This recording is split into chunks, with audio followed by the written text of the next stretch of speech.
My name is Arthur Finch, and for years I built a life on the bedrock of trust and shared ambition. My brother Thomas was the cornerstone of that foundation.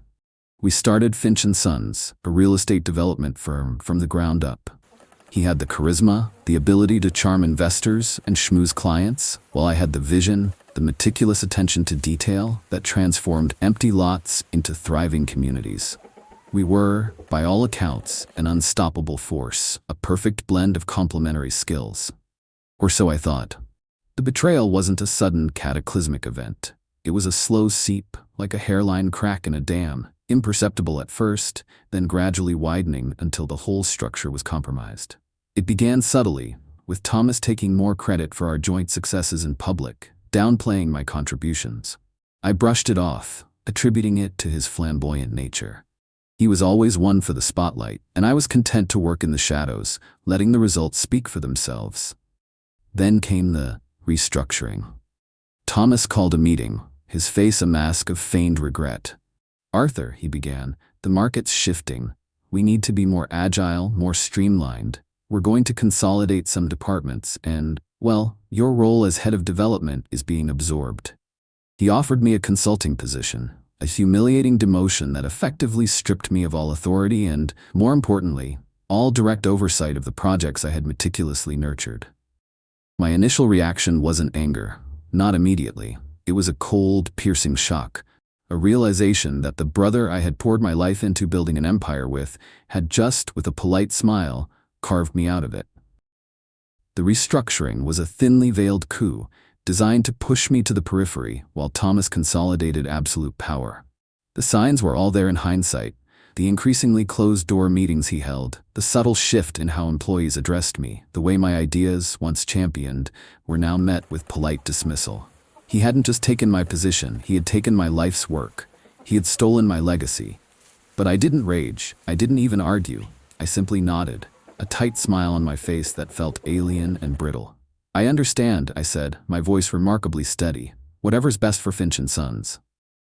Inside, a different kind of foundation was being laid, one of unwavering resolve. Thomas, in his arrogance, had underestimated me. He saw my quiet nature as weakness, my patience as apathy. He mistook my trust for naivete. He was about to learn just how wrong he was. The days that followed were a blur of calculated movements. I accepted the consulting role, showing up to the office daily, observing everything. I was no longer an active participant, but a silent observer, a ghost in the halls of the company I had helped build. I began to meticulously document every change Thomas implemented, every new hire, every altered budget. My personal laptop became a repository of information: emails, meeting minutes, financial reports that I subtly copied before they were filed away. I wasn't looking for immediate dirt. I was building a comprehensive narrative. I also began to diversify my own assets, quietly selling off some of my personal stock in Finch & Sons and investing in more liquid independent ventures. It was a preemptive measure, a way to secure my financial independence in case Thomas decided to cut ties completely. He'd left me vulnerable once. I wouldn't allow it to happen again. I also started reconnecting with old contacts in the industry, casually inquiring about their current projects, their successes, their failures. I was weaving a new web, one independent of Finch & Sons, one that Thomas knew nothing about. My conversations with Thomas became deliberately superficial. We spoke of mundane things: the weather, the latest market trends, his ambitious new plans for the company. I offered vague encouragement, never criticism. He seemed to relish in my apparent acceptance of my diminished role, often expounding on his grand visions, oblivious to the fact that every word he uttered was being cataloged, analyzed, and stored for future use. He was, in essence, providing me with the very ammunition I would eventually use against him. The strategic preparation wasn't just about information gathering, it was about internal recalibration. I spent hours reading, researching corporate law, understanding the intricacies of shareholder agreements and fiduciary duties. I wanted to be absolutely certain of my ground when the time came. I also started exercising more, focusing on activities that required discipline and endurance. It was a way to channel the quiet fury that simmered beneath my calm exterior, to hone my focus, to strengthen my resolve. Each bead of sweat was a testament to the future I was meticulously crafting. Months bled into a year. Finch and Sons, under Thomas's sole guidance, seemed to be thriving, at least on the surface. He spearheaded a few flashy, high-profile projects, securing significant loans and attracting new, often less discerning investors. He was a master of appearances, a magician conjuring an illusion of prosperity. But beneath the gleaming facade, I could see the cracks forming. He was sacrificing long-term stability for short-term gains, overextending the company and making impulsive, risky decisions that would inevitably catch up to him. He was building a house of cards, and I was patiently waiting for the wind. The turning point arrived with the Catalyst Heights project. Thomas had poured a significant portion of our capital into it, a sprawling luxury apartment complex pitched as his magnum opus. It was ambitious, perhaps too ambitious. He had cut corners, ignored crucial environmental impact assessments, and undervalued the local community's resistance to such a massive development. I had flagged these concerns during my time as head of development, but he had dismissed them as overly cautious. Now, those neglected details were beginning to fester. Local residents, initially placated by Thomas's smooth talk and promises of new jobs, were growing increasingly vocal in their opposition. Environmental groups had started to rally, threatening lawsuits. More critically, the project was plagued by construction delays and spiraling costs. Thomas, ever the showman, continued to paint a rosy picture to investors. But I had access to the real numbers, the escalating expenditures, the dwindling returns. He was bleeding the company dry, siphoning funds from other more stable projects to prop up Catalyst Heights. My key move wasn't a grand revelation, but a series of calculated whispers. I started subtly, anonymously, leaking snippets of information to local community leaders and environmental activists, publicly available documents that, when pieced together, painted a damning picture of Thomas's disregard for regulations and his deceptive financial practices. I didn't expose myself. I simply provided the raw materials, knowing that once the seeds of doubt were planted, they would grow organically. I watched as the local news began to pick up on the story, their investigations digging deeper, slowly unearthing the truths I had carefully laid out. The media scrutiny created a ripple effect, attracting the attention of some of our more astute, long-standing investors. They began to ask questions Thomas struggled to answer with his usual bluster. He was used to dazzling people with charm, not defending himself with facts. The house of cards was starting to sway. I knew it was almost time. My patience, once a heavy cloak, now felt like a finely tuned instrument, ready to strike the perfect note. The climax wasn't a shouted accusation in a boardroom. It was a quiet conversation, almost a eulogy for a relationship that had died long ago. Thomas had called me into his office, his usual confident demeanor replaced by a strained tension. The media pressure, the investor inquiries, the looming lawsuits, they were taking their toll. He looked tired, older than his years.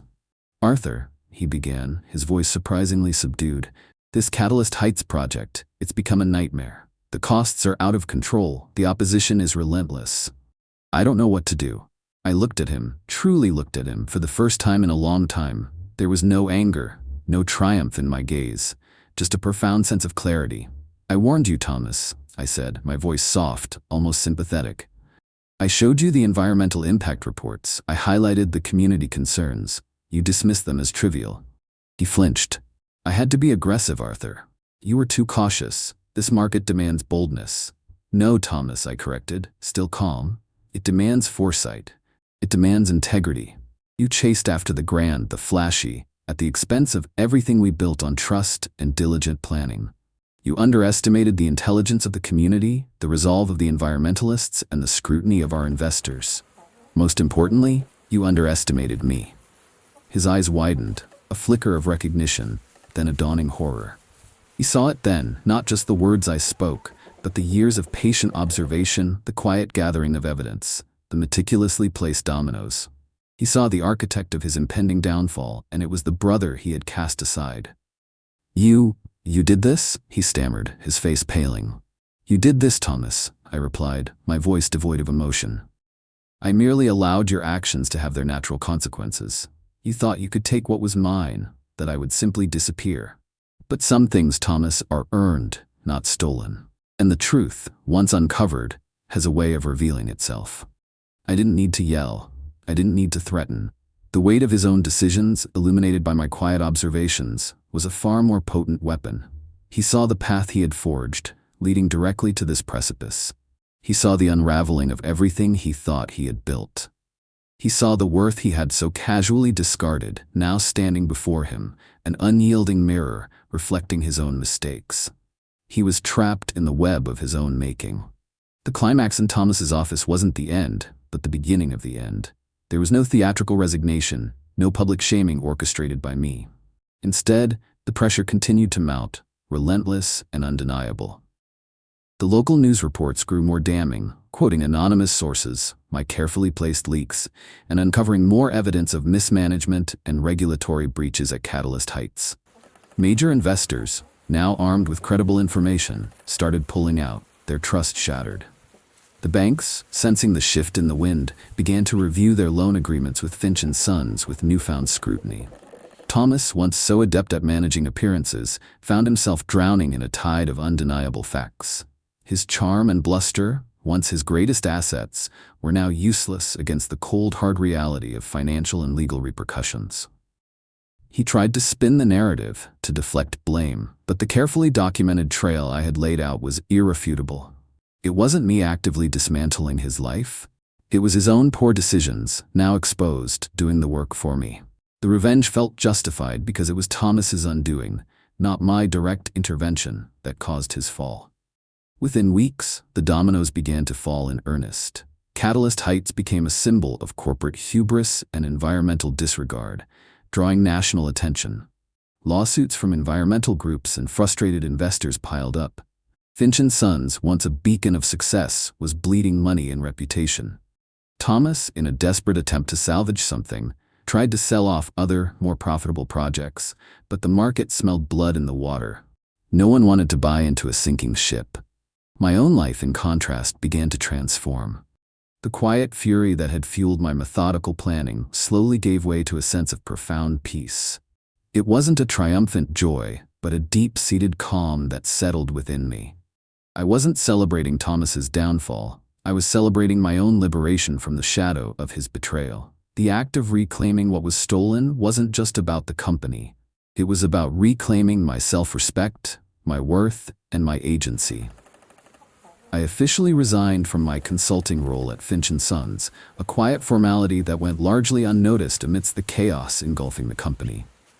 The board, desperate to find a scapegoat and salvage what little reputation remained, quietly launched an internal investigation into Thomas's management of Catalyst Heights. They found what I already knew: a litany of reckless decisions, inflated figures, and outright deception. The aftermath for Thomas was swift and brutal. He was forced to step down as CEO, a public humiliation that resonated throughout the industry. The company, teetering on the brink of bankruptcy, was eventually sold off in pieces, a shadow of its former self. He lost not only his position and his fortune, but also his reputation, the very thing he had always valued most. His network of influential friends and colleagues, who had once flocked to his side, evaporated, leaving him isolated and facing the full weight of his past actions. I heard whispers of legal battles, of personal financial ruin, of a man utterly broken by the consequences of his own arrogance. For me, the aftermath was a journey of rebuilding and rediscovery. I didn't feel empty, as some might expect after a long-fought battle. Instead, there was a profound sense of clarity. The years of quiet observation and strategic planning had honed my skills, sharpened my intellect, and deepened my understanding of human nature. I had proved my worth, not to Thomas, but to myself. I took some time away, traveling to places I had always dreamed of seeing but had put off during my relentless pursuit of building Finch Sons. I reconnected with old friends, pursued hobbies I had long neglected, and simply allowed myself to breathe without the constant hum of resentment in the background. When I was ready, I started my own development firm, Phoenix Innovations. The name was deliberate. It represented rebirth, rising from the ashes of betrayal. I didn't seek out large, flashy projects. Instead, I focused on sustainable, community-centric developments, projects that prioritized long-term value and ethical practices. I built my new company on the very principles Thomas had so carelessly abandoned: integrity, transparency, and a genuine respect for the people and the environment. I never publicly acknowledged my role in Thomas's downfall. There was no need.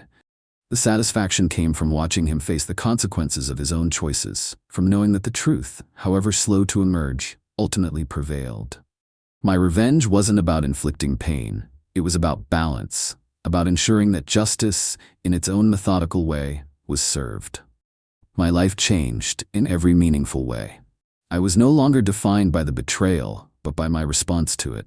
I was no longer a shadow, but a builder, a creator, forging a new legacy rooted in authenticity and hard-earned wisdom. The peace I felt was not the fleeting joy of victory, but the deep contentment of knowing I had stood my ground, honored my worth, and ultimately taken back what was truly mine: my future, my reputation, and my peace of mind.